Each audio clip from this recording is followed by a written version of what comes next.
And how about this one, Shane? This should be an entertaining game. Vanderbilt at Northern Illinois.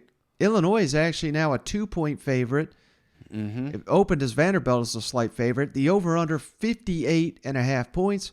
Game kicks off at 3:30 Eastern, 2:30 Central on the CBS Sports Network. Who do you like in the game?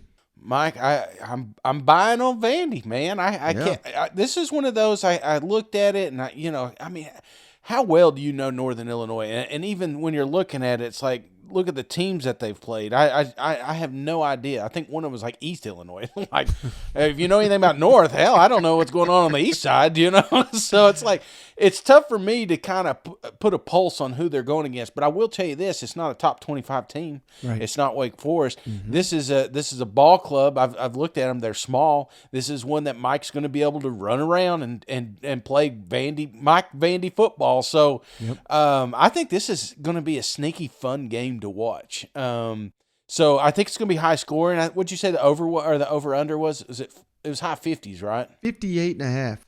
Yeah. So I'm going even over that because I think Vanderbilt I think they get hot there in the second half and take over. Don't be surprised if Northern Illinois ain't winning that half, but I just think these greedy little Commodores are going to come back and get into this thing. So give me Vanderbilt with their third victory this year, 35, Northern Illinois 31. Yeah, last week, Shane, I know we were pretty excited for the Wake Forest game. That was a big showcase game for the Commodores. Yeah.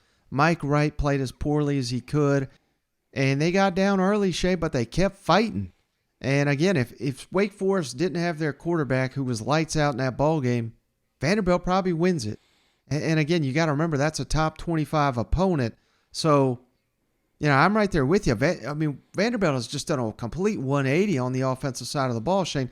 Vanderbilt leads the SEC in touchdowns scored with 18.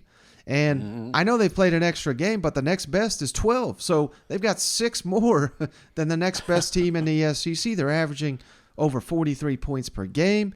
They're allowing 28, which is not good. But hell, you can win shootouts if you're running the ball and scoring 43 points per game. So I like the Commodores here too, Shane. And don't forget Jaden McGowan. He's their freshman receiver, number 3 in the SEC with 201 receiving yards. Ray Davis, the running back, is number 2 in the SEC with 269 rushing yards. And Mike Wright's number 3 in the SEC in rushing yards, 264. So we have got some star power on this Vanderbilt offense. Northern Illinois is number 76 in the country in stopping the run. So this is not an ideal matchup. But they do have a quarterback that's pretty good. He's Rocky Lombardi, 451 passing yards, 4 touchdowns, one interception. So that's a hell of a name, ain't it? I mean, that kid was destined to play. Yeah. Rocky Lombardi? That's what it is? Yes, sir. Gee, I love it. So that's a cool name. You may have to adjust my score a little bit. That's what I was thinking. You may have to change it. This is going to go back and forth. But I don't care what his damn name is. Give me Mike Wright to score the game-winning touchdown. Vanderbilt. We almost got the same score here, Shane. 35 Commodores, Northern Illinois 32. I think it's going to be a tight ball game, but I like the Commodores to go on the road and get the win. Mike right, Mike left. You're going to see them all over the place, man. Now, how about